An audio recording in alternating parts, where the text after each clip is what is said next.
Chapter 8.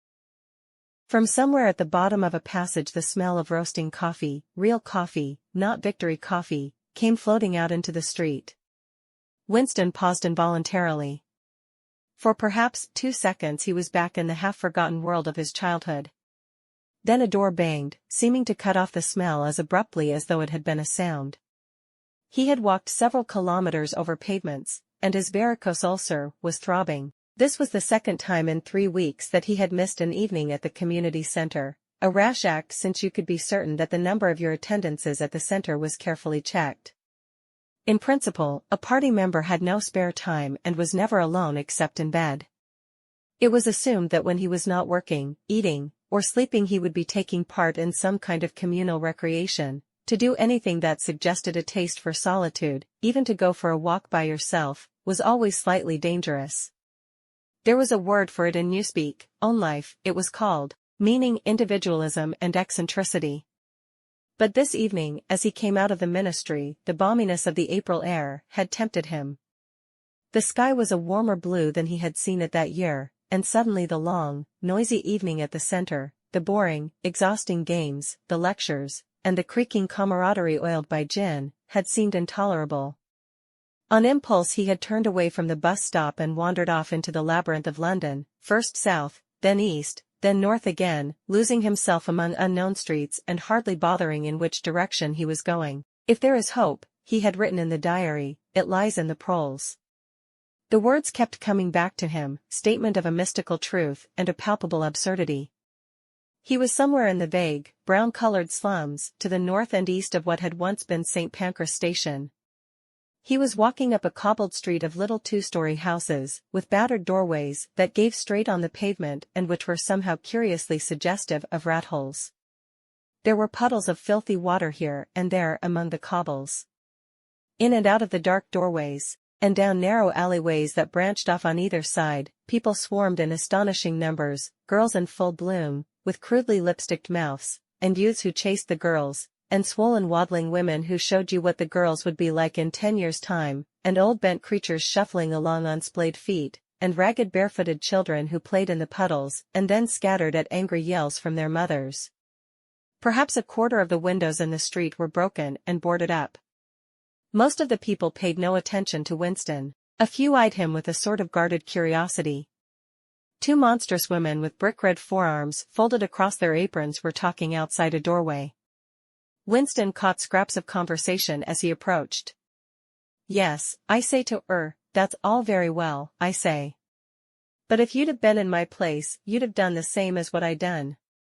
It's easy to criticize, I say, but you ain't got the same problems as what I got." "Ah," said the other, "that's just it. That's just where it is." The strident voices stopped abruptly. The women studied him in hostile silence as he went past. But it was not hostility, exactly, merely a kind of wariness, a momentary stiffening, as at the passing of some unfamiliar animal. The blue overalls of the party could not be a common sight in a street like this. Indeed, it was unwise to be seen in such places, unless you had definite business there. The patrols might stop you if you happened to run into them. "May I see your papers, comrade? What are you doing here? What time did you leave work? Is this your usual way home?" And so on and so forth. Not that there was any rule against walking home by an unusual route, but it was enough to draw attention to you if the thought police heard about it. Suddenly, the whole street was in commotion. There were yells of warning from all sides. People were shooting into the doorways like rabbits. A young woman leaped out of a doorway a little ahead of Winston, grabbed up a tiny child playing in a puddle, whipped her apron around it, and leaped back again, all in one movement. At the same instant a man in a concertina-like black suit, who had emerged from a side alley, ran towards Winston, pointing excitedly to the sky. "Steamer," he yelled. "Look out, governor! Bang over EAD! Lay down quick!" Steamer was a nickname that, for some reason, the proles applied to rocket bombs. Winston promptly flung himself on his face. The proles were nearly always right when they gave you a warning of this kind. They seemed to possess some kind of instinct that told them several seconds in advance when a rocket was coming, although the rockets supposedly traveled faster than sound. Winston clasped his forearms above his head. There was a roar that seemed to make the pavement heave, a shower of light objects pattered onto his back. When he stood up, he found that he was covered with fragments of glass from the nearest window. He walked on. The bomb had demolished a group of houses 200 meters up the street. A black plume of smoke hung in the sky, and below it a cloud of plaster dust in which a crowd was already forming around the ruins. There was a little pile of plaster lying on the pavement ahead of him, and in the middle of it he could see a bright red streak. When he got up to it he saw that it was a human hand severed at the wrist. Apart from the bloody stump, the hand was so completely whitened as to resemble a plaster cast. He kicked the thing into the gutter, and then, to avoid the crowd, turned down a side street to the right. Within 3 or 4 minutes he was out of the area which the bomb had affected, and the sordid swarming life of the streets was going on as though nothing had happened.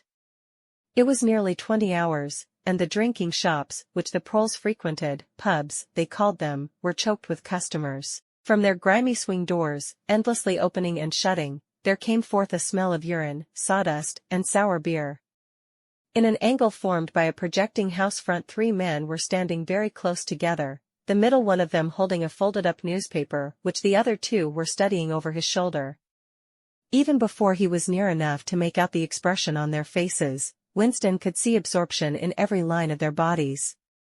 It was obviously some serious piece of news that they were reading. He was a few paces away from them when suddenly the group broke up and 2 of the men were in a violent altercation. For a moment they seemed almost on the point of blows. "Can't you bleeding well listen to what I say? I tell you no number ending in 7 ain't won for over 14 months. Yes, it 'as, then. No, it is not. Back 'ome I got the 'ole lot of 'em for over 2 years wrote down on a piece of paper. I take 'em down reg'lar as the clock. And I tell you, no number ending in 7, yes, a 7 as 1. I could pretty near tell you the bleeding number, 407, it ended in. It was in February, 2nd week in February. February your grandmother. I got it all down in black and white. And I tell you, no number, oh, pack it in, said the 3rd man. They were talking about the lottery. Winston looked back when he had gone 30 meters. They were still arguing, with vivid, passionate faces. The lottery, with its weekly payout of enormous prizes, was the one public event to which the proles paid serious attention. It was probable that there were some millions of proles for whom the lottery was the principal if not the only reason for remaining alive. It was their delight, their folly, their anodyne, their intellectual stimulant. Where the lottery was concerned, even people who could barely read and write seemed capable of intricate calculations and staggering feats of memory. There was a whole tribe of men who made a living simply by selling systems, forecasts, and lucky amulets. Winston had nothing to do with the running of the lottery, which was managed by the Ministry of Plenty, but he was aware, indeed everyone in the party was aware, that the prizes were largely imaginary. Only small sums were actually paid out, the winners of the big prizes being non-existent persons. In the absence of any real intercommunication between one part of Oceania and another, this was not difficult to arrange, but if there was hope, it lay in the proles. You had to cling on to that. When you put it in words it sounded reasonable, it was when you looked at the human beings passing you on the pavement that it became an act of faith. The street into which he had turned ran downhill. He had a feeling that he had been in this neighborhood before and that there was a main thoroughfare not far away. From somewhere ahead there came a din of shouting voices. The street took a sharp turn and then ended in a flight of steps that led down into a sunken alley where a few stall-keepers were selling tired-looking vegetables. At this moment Winston remembered where he was. The alley led out into the main street, and down the next turning, not 5 minutes away, was the junk shop where he had bought the blank book which was now his diary. And in a small stationer's shop, not far away, he had bought his penholder and his bottle of ink. He paused for a moment at the top of the steps. On the opposite side of the alley there was a dingy little pub whose windows appeared to be frosted over but in reality were merely coated with dust. A very old man, bent but active, with white mustaches that bristled forward like those of a prawn, pushed open the swing door and went in. As Winston stood watching, it occurred to him that the old man, who must be 80 at the least, had already been middle-aged when the revolution happened. He and a few others like him were the last links that now existed with the vanished world of capitalism. In the party itself, there were not many people left whose ideas had been formed before the revolution. The older generation had mostly been wiped out in the great purges of the 50s and 60s, and the few who survived had long ago been terrified into complete intellectual surrender. If there was anyone still alive who could give you a truthful account of conditions in the early part of the century, it could only be a prole. Suddenly the passage from the history book that he had copied into his diary came back into Winston's mind, and a lunatic impulse took hold of him. He would go into the pub, he would make acquaintance with that old man, and question him. He would say to him, "Tell me about your life when you were a boy. What was it like in those days? Were things better than they are now, or were they worse?" Hurriedly, lest he should have time to become frightened, he descended the steps and crossed the narrow street. It was madness, of course. As usual, there was no definite rule against talking to proles and frequenting their pubs, but it was far too unusual an action to pass unnoticed. If the patrols appeared, he might plead an attack of faintness, but it was not likely that they would believe him. He pushed open the door, and a hideous cheesy smell of sour beer hit him in the face. As he entered, the din of voices dropped to about half its volume. Behind his back, he could feel everyone eyeing his blue overalls. A game of darts that was going on at the other end of the room interrupted itself for perhaps as much as 30 seconds. The old man whom he had followed was standing at the bar, having some kind of altercation with the barman, a large, stout, hook-nosed young man with enormous forearms. A knot of others, standing around with glasses in their hands, were watching the scene. "I asked you civil enough, didn't I?" said the old man, straightening his shoulders pugnaciously. "You telling me you ain't got a pint mug in the old bleeding boozer?" "And what in hell's name is a pint?" said the barman, leaning forward with the tips of his fingers on the counter. "Ark at 'im. Calls himself a barman and doesn't know what a pint is. Why, a pint's the 1/2 of a quart, and there are 4 quarts to the gallon. Ave to teach you the A, B, C next." "Never heard of 'em," said the barman shortly. "Liter and 1/2 a liter, that's all we serve. There's the glasses on the shelf in front of you." "I like a pint," persisted the old man. "You could 'a drawed me off a pint easy enough. We didn't ave these bleeding liters when I was a young man."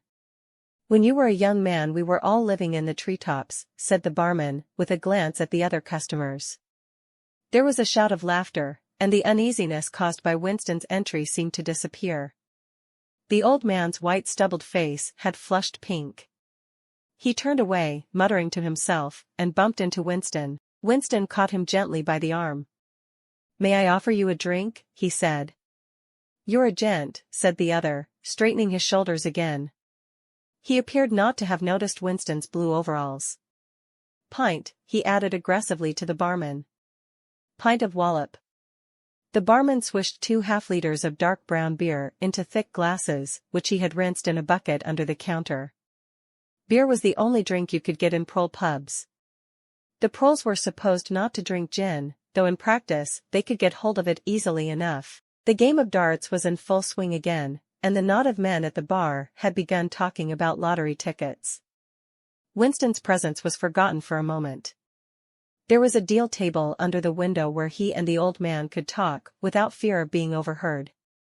It was horribly dangerous, but at any rate, there was no telescreen in the room, a point he had made sure of as soon as he came in. "'E could 'a drawed me off a pint," grumbled the old man as he settled down behind a glass. "A 1/2 liter ain't enough. It doesn't satisfy. And a 'ole liter's too much, it starts my bladder running. Let alone the price." "You must have seen great changes since you were a young man," said Winston, tentatively. The old man's pale blue eyes moved from the darts board to the bar, and from the bar to the door of the gents, as though it were in the bar-room that he expected the changes to have occurred. "The beer was better," he said finally. "And cheaper. When I was a young man, mild beer, wallop we used to call it, was 4 pence a pint. That was before the war, of course. Which war was that? Said Winston. It's all wars, said the old man vaguely. He took up his glass, and his shoulders straightened again. "'Ere's wishing you the very best of health." In his lean throat, the sharp-pointed Adam's apple made a surprisingly rapid up and down movement, and the beer vanished. Winston went to the bar and came back with 2 more half-liters.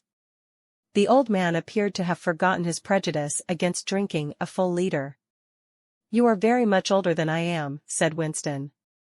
"You must have been a grown man before I was born. You can remember what it was like in the old days, before the revolution. People of my age don't really know anything about those times. We can only read about them in books, and what they say in the books may not be true. I would like your opinion on that. The history books say that life before the revolution was completely different from what it is now. There was the most terrible oppression, injustice, and poverty worse than anything we can imagine. Here in London, the great mass of the people never had enough to eat from birth to death. Half of them hadn't even boots on their feet. They worked 12 hours a day, they left school at 9, and they slept 10 in a room. And at the same time, there were very few people, only a few thousand, the capitalists, they were called, who were rich and powerful. They owned everything that there was to own. They lived in great gorgeous houses with 30 servants, they rode about in motor cars and 4-horse carriages, they drank champagne, they wore top hats. The old man brightened suddenly. "Top 'ats," he said. "Funny you should mention 'em. The same thing came into my mind only yesterday, and I do know why. I was just thinking, I ain't seen a top 'at in years. Gorn right out, they ave. The last time I wore one was at my sister-in-law's funeral. And that was, well, I couldn't give you the date, but it must have been 50 years ago. Of course, it was only hired for the occasion, you understand. It isn't very important about the top hats," said Winston patiently. "The point is, these capitalists, they and a few lawyers and priests and so forth who lived on them, were the lords of the earth. Everything existed for their benefit. You, the ordinary people, the workers, were their slaves. They could do what they liked with you. They could ship you off to Canada like cattle. They could sleep with your daughters if they chose. They could order you to be flogged with something called a cat o' nine tails. You had to take your cap off when you passed them. Every capitalist went about with a gang of lackeys who," the old man brightened again. "Lackeys," he said. "Now there's a word I ain't heard since ever so long. Lackeys. That Reglar takes me back, that does. I recollect donkeys years ago, I used to sometimes go to Hyde Park on a Sunday afternoon to hear the blokes making speeches. Salvation Army, Roman Catholics, Jews, Indians, all sorts there was. And there was one bloke, well, I couldn't give you 'is name, but a real powerful speaker 'e was. 'E didn't 'alf give it 'em. Lackeys. 'E says, lackeys of the bourgeoisie. Flunkies of the ruling class. Parasites, that was another of 'em. And yes, 'e definitely called 'em hyenas. Of course 'e was referring to the Labour Party, you understand." Winston had the feeling that they were talking at cross purposes. "What I really wanted to know was this," he said. "Do you feel that you have more freedom now than you had in those days? Are you treated more like a human being? In the old days, the rich people, the people at the top, the House of Lords," put in the old man reminiscently.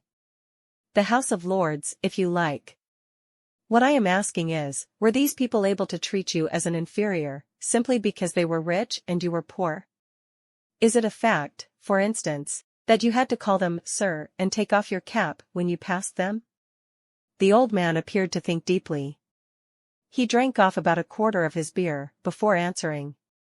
"Yes," he said. "They liked you to touch your cap to 'em. It showed respect, like.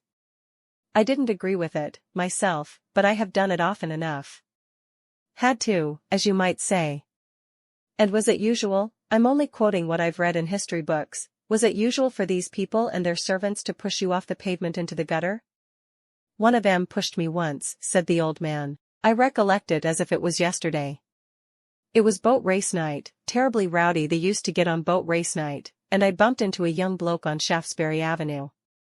Quite a gent, 'e was, dress shirt, top hat, black overcoat. 'E was kind of zigzagging across the pavement, and I bumped into 'im accidental like. 'E says, "Why can't you look where you're going?" 'E says. I say, "D'you think you bought the bleeding pavement?" 'E says, "I'll twist your bloody head off if you get fresh with me." I say, "You're drunk." "I'll give you in charge in 'alf a minute," I say, "and if you'll believe me," 'e puts 'is on my chest and gives me a shove as pretty near sent me under the wheels of a bus. Well, I was young in them days, and I was going to Ave fetched him one, only, a sense of helplessness took hold of Winston. The old man's memory was nothing but a rubbish heap of details. One could question him all day, without getting any real information. The party histories might still be true, after a fashion, they might even be completely true. He made a last attempt. "Perhaps I have not made myself clear," he said. "What I'm trying to say is this. You have been alive a very long time, you lived half your life before the revolution. In 1925, for instance, you were already grown up. Would you say from what you can remember, that life in 1925 was better than it is now, or worse? If you could choose, would you prefer to live then or now?" The old man looked meditatively at the darts board. He finished up his beer, more slowly than before. When he spoke it was with a tolerant philosophical air, as though the beer had mellowed him. "I know what you expect me to say," he said. "You expect me to say as I'd sooner be young again. Most people say they'd sooner be young if you first am. You got your health and strength when you're young. When you get to my time of life you ain't never well. I suffer something wicked from my feet, and my bladder's just terrible. 6 and 7 times a night it has me out of bed. On the other hand, there are great advantages in being an old man. You ain't got the same worries. No truck with women, and that's a great thing. I ain't 'ad a woman for near on 30 years if you'd credit it. Nor wanted to. What's more." Winston sat back against the windowsill. It was no use going on. He was about to buy some more beer when the old man suddenly got up and shuffled rapidly into the stinking urinal at the side of the room. The extra half-liter was already working on him. Winston sat for a minute or two gazing at his empty glass and hardly noticed when his feet carried him out into the street again.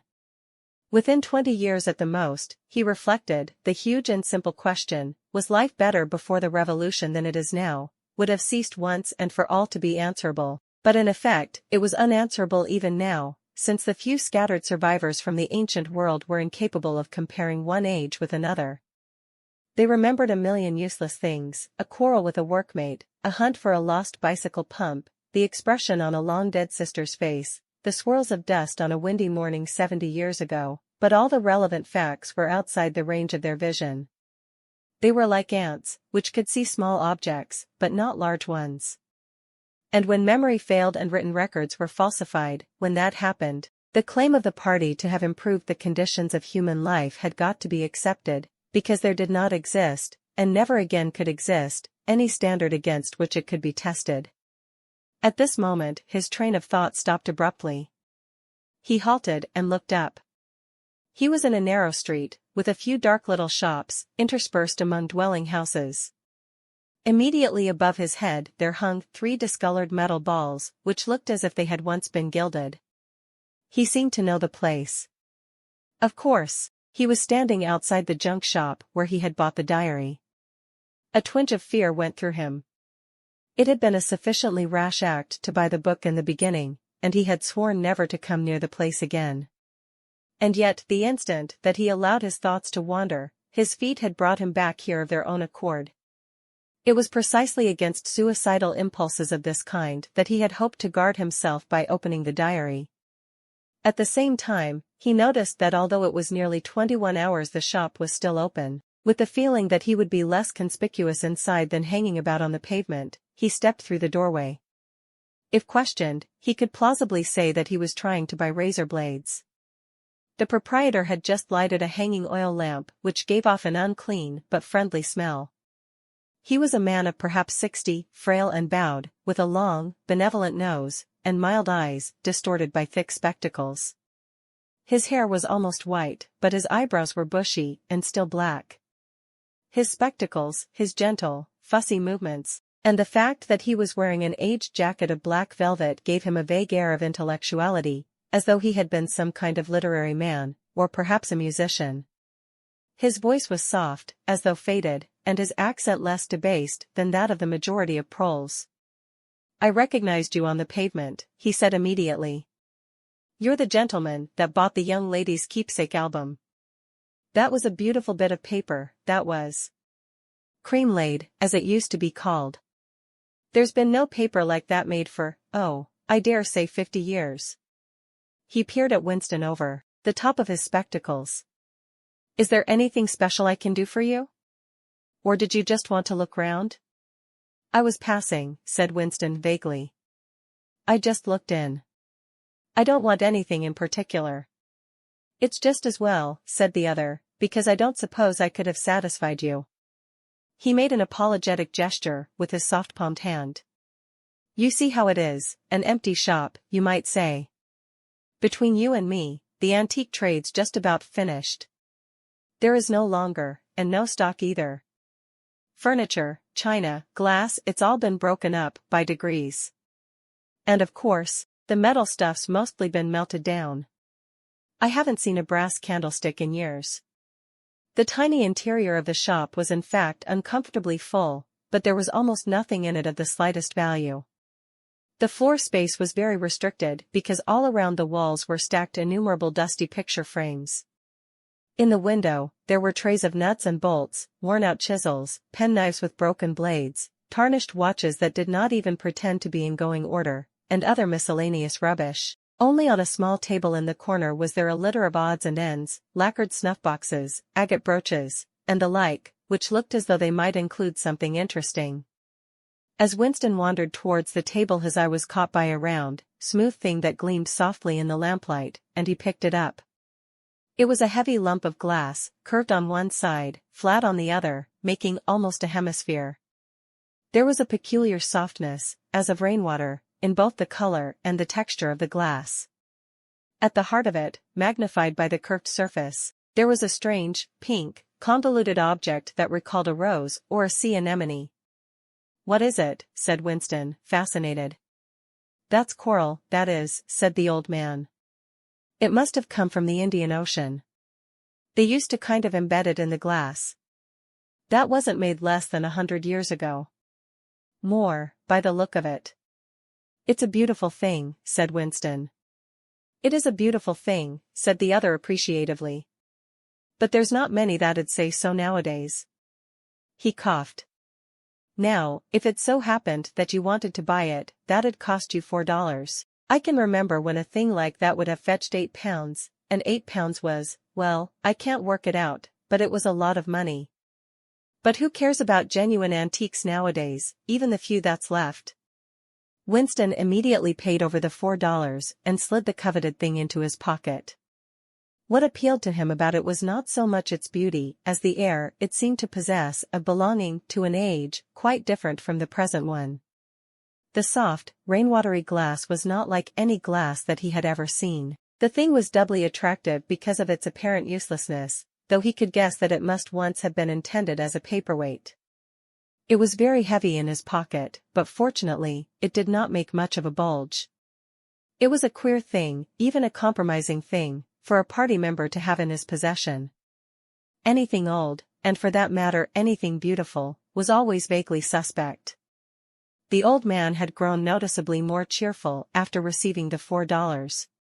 Winston realized that he would have accepted 3 or even 2. "There's another room upstairs that you might care to take a look at," he said. "There's not much in it. Just a few pieces. We'll do with a light if we're going upstairs." He lit another lamp, and, with bowed back, led the way slowly up the steep and worn stairs and along a tiny passage, into a room which did not give on the street but looked out on a cobbled yard and a forest of chimney pots. Winston noticed that the furniture was still arranged as though the room were meant to be lived in. There was a strip of carpet on the floor, a picture or two on the walls, and a deep, slatternly armchair drawn up to the fireplace. An old-fashioned glass clock with a 12-hour face was ticking away on the mantelpiece. Under the window, and occupying nearly a quarter of the room, was an enormous bed with the mattress still on it. "We lived here till my wife died," said the old man half apologetically. "I'm selling the furniture off by little and little. Now that's a beautiful mahogany bed, or at least it would be if you could get the bugs out of it. But I dare say you'd find it a little bit cumbersome." He was holding the lamp high up, so as to illuminate the whole room, and in the warm dim light the place looked curiously inviting. The thought flitted through Winston's mind that it would probably be quite easy to rent the room for a few dollars a week if he dared to take the risk. It was a wild, impossible notion, to be abandoned as soon as thought of, but the room had awakened in him a sort of nostalgia, a sort of ancestral memory. It seemed to him that he knew exactly what it felt like to sit in a room like this, in an armchair beside an open fire with your feet in the fender and a kettle on the hob, utterly alone, utterly secure, with nobody watching you, no voice pursuing you, no sound except the singing of the kettle and the friendly ticking of the clock. "There's no telescreen," he could not help murmuring. "Ah," said the old man, "I never had one of those things. Too expensive. And I never seemed to feel the need for it, somehow. Now that's a nice gate-leg table in the corner there. Though of course, you'd have to put new hinges on it if you wanted to use the flaps." There was a small bookcase in the other corner, and Winston had already gravitated towards it. It contained nothing but rubbish. The hunting down and destruction of books had been done with the same thoroughness in the prole quarters as everywhere else. It was very unlikely that there existed anywhere in Oceania a copy of a book printed earlier than 1960. The old man, still carrying the lamp, was standing in front of a picture in a rosewood frame that hung on the other side of the fireplace, opposite the bed. "Now, if you happen to be interested in old prints at all," he began delicately. Winston came across to examine the picture. It was a steel engraving of an oval building with rectangular windows and a small tower in front. There was a railing running round the building, and at the rear end there was what appeared to be a statue. Winston gazed at it for some moments. It seemed vaguely familiar, though he did not remember the statue. "The frame's fixed to the wall," said the old man, "but I could unscrew it for you, I dare say." "I know that building," said Winston finally. "It's a ruin now. It's in the middle of the street outside the Palace of Justice." "That's right. Outside the law courts. It was bombed many years ago. It was a church at one time, St. Clement Danes, its name was." He smiled apologetically, as though conscious of saying something slightly ridiculous, and added, "Oranges and lemons, say the bells of St. Clement's." "What's that?" said Winston. "Oh, oranges and lemons, say the bells of St. Clement's. That was a rhyme we had when I was a little boy. How it goes on I don't remember, but I do know it ended up, 'Here comes a candle to light you to bed, here comes a chopper to chop off your head.'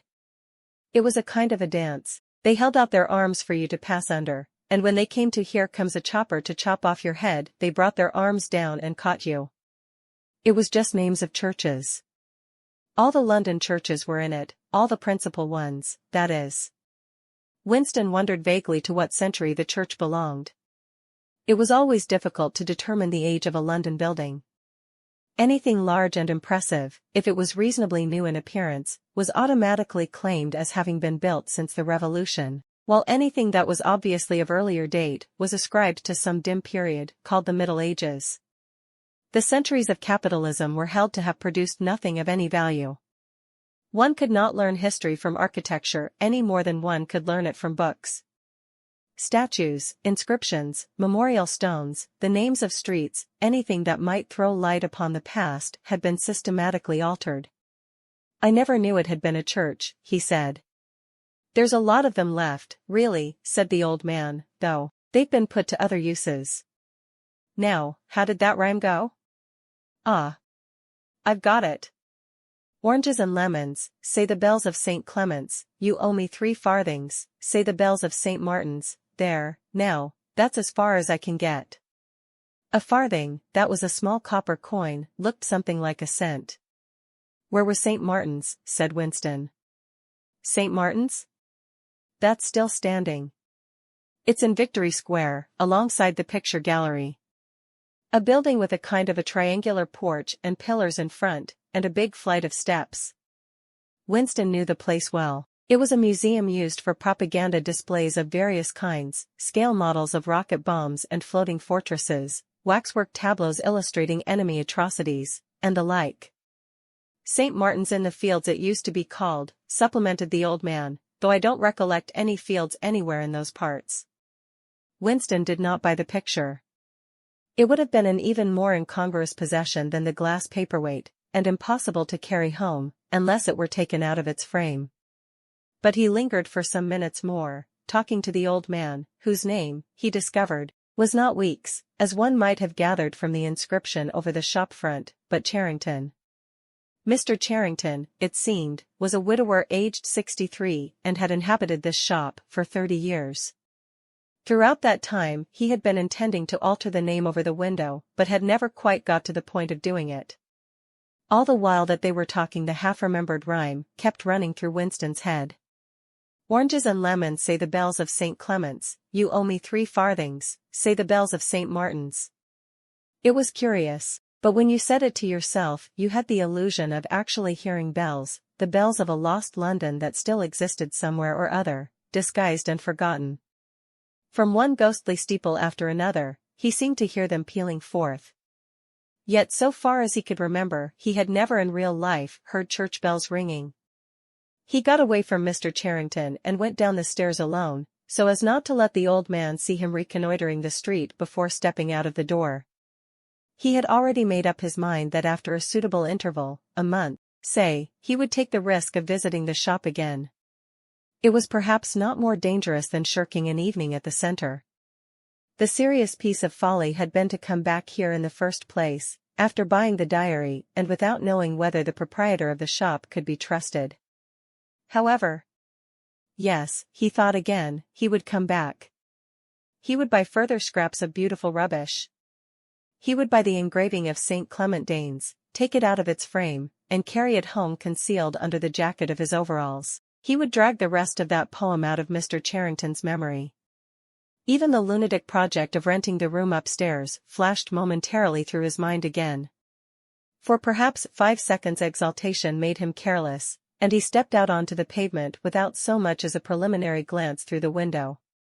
He had even started humming to an improvised tune, oranges and lemons, say the bells of St. Clement's, you owe me 3 farthings, say the. Suddenly his heart seemed to turn to ice and his bowels to water. A figure in blue overalls was coming down the pavement, not 10 meters away. It was the girl from the fiction department, the girl with dark hair. The light was failing, but there was no difficulty in recognizing her. She looked him straight in the face, then walked quickly on as though she had not seen him. For a few seconds, Winston was too paralyzed to move. Then he turned to the right and walked heavily away, not noticing for the moment that he was going in the wrong direction. At any rate, one question was settled. There was no doubt any longer that the girl was spying on him. She must have followed him here because it was not credible that by pure chance she should have happened to be walking on the same evening up the same obscure back street, kilometers distant from any quarter where party members lived. It was too great a coincidence. Whether she was really an agent of the thought police, or simply an amateur spy actuated by officiousness, hardly mattered. It was enough that she was watching him. Probably she had seen him go into the pub as well. It was an effort to walk. The lump of glass in his pocket banged against his thigh at each step, and he was half-minded to take it out and throw it away. The worst thing was the pain in his belly. For a couple of minutes, he had the feeling that he would die if he did not reach a lavatory soon. But there would be no public lavatories in a quarter like this. Then the spasm passed, leaving a dull ache behind. The street was a blind alley. Winston halted, stood for several seconds wondering vaguely what to do, then turned round and began to retrace his steps. As he turned it occurred to him that the girl had only passed him 3 minutes ago and that, by running he could probably catch up with her. He could keep on her track till they were in some quiet place, and then smash her skull in with a cobblestone. The piece of glass in his pocket would be heavy enough for the job. But he abandoned the idea immediately because even the thought of making any physical effort was unbearable. He could not run, he could not strike a blow. Besides, she was young and lusty and would defend herself. He thought also of hurrying to the community center and staying there till the place closed, so as to establish a partial alibi for the evening. But that too was impossible. A deadly lassitude had taken hold of him. All he wanted was to get home quickly and then sit down and be quiet. It was after 22 hours when he got back to the flat. The lights would be switched off at the main at 23:30. He went into the kitchen and swallowed nearly a teacupful of Victory gin. Then he went to the table in the alcove, sat down, and took the diary out of the drawer, but he did not open it at once. From the telescreen, a brassy female voice was squalling a patriotic song. He sat staring at the marbled cover of the book, trying without success to shut the voice out of his consciousness. It was at night that they came for you, always at night. The proper thing was to kill yourself before they got you. Undoubtedly some people did so. Many of the disappearances were actually suicides. But it needed desperate courage to kill yourself in a world where firearms, or any quick and certain poison, were completely unprocurable. He thought with a kind of astonishment of the biological uselessness of pain and fear, the treachery of the human body which always freezes into inertia at exactly the moment when a special effort is needed.